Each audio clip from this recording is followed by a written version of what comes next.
तो आज का हमारा टॉपिक है मीटर ब्रिज। बिल्कुल व्हीटस्टोन ब्रिज जैसा है और बट उसको थोड़ा अलग तरीके से बनाया गया है, तो उसको हम ध्यान से समझते हैं। और चूंकि ये व्हीटस्टोन ब्रिज पर बेस्ड है तो इसका भी फंक्शन वही है। It is used to know the value of unknown register. It is used to know the value of unknown register. अब इसमें क्या होता है, डायग्राम आपको बनाना पड़ेगा।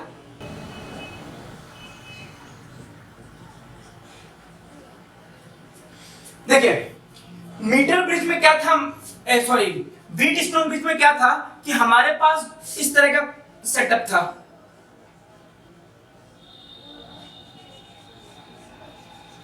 और हम कहते थे यहां पर गैल्वेनोमीटर लगा हुआ है और इसको हम बैटरी से कनेक्ट कर देते थे। ठीक है, अब इसमें क्या होता है, P और Q दो वायर के बीच से गैल्वेनोमीटर। तो ये रहा हमारे पास P और ये हमारे पास रहा दूसरा वायर, नाम बाद में देंगे। इन दोनों वायर के बीच में से गैल्वेनोमीटर, और ये गैल्वेनोमीटर एक और वायर पर जाकर के बिल्कुल बीच में टच करता है और यहां पर हम लेते हैं जोकी। और ये रहा हमारे पास दूसरा वायर। अगर मैं कहता हूं ये, इसको मैं P मान लेता हूं, जैसे सपोज इसको मैं Q मान लेता हूं, इसको मैं S मान लेता हूं और इसको मैं मान लेता हूं R। नीचे वाले वायर जहां पर गैल्वेनोमीटर टच होगा, सपोज करो गैल्वेनोमीटर यहां पर टच हुआ है, तो ये वायर हो गया मेरे पास P और ये वायर हो गया मेरे पास Q। Q के पैरेलल में इधर S अननोन रजिस्टर यहां पे लगाया होता है।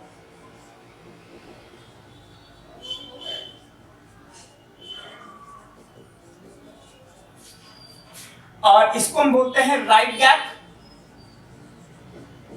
इसको हम बोलते हैं लेफ्ट गैप। क्वेश्चन में लिखा होता है, एक्चुअली बोलते तो क्या ये, और P Q और ये R।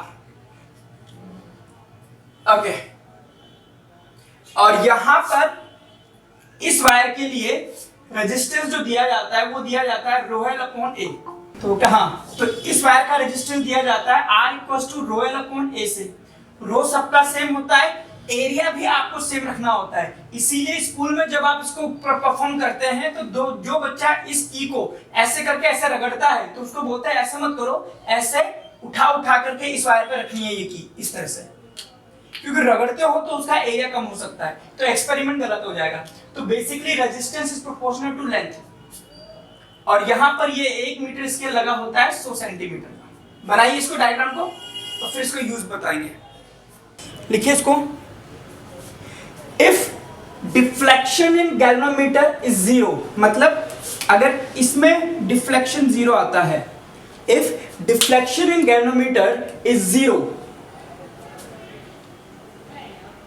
तो हम बोल सकते हैं P upon Q is equal to R upon S।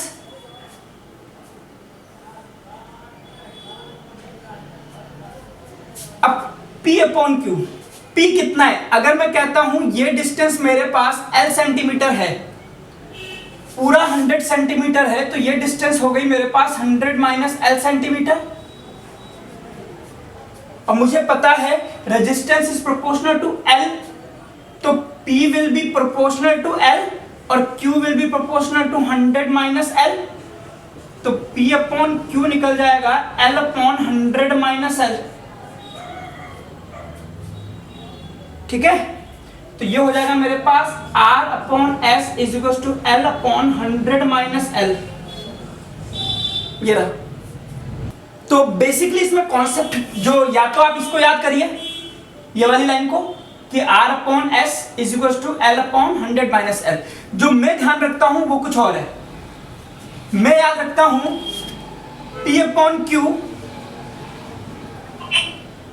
Is equal to R upon S, और मैं इसको याद करता हूं P upon R is equal to Q upon S। और इनफैक्ट मैं इसको भी याद नहीं रखता, मैं याद करता हूं इन दोनों का रेशियो इज इक्वल टू इन दोनों का रेशियो। देखिए ध्यान से, इन दोनों का रेशियो इज इक्वल टू इन दोनों का रेशियो। अब लिखते हैं क्वेश्चंस और फिर ये और ज्यादा समझ में आएगा हमारे।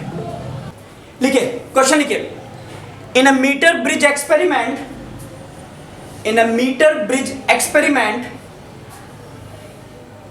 अच्छा, ये जरूरी नहीं है कि ये लोग भी इसी को P बोले, इसी को Q बोले, इसी को R बोले, इसी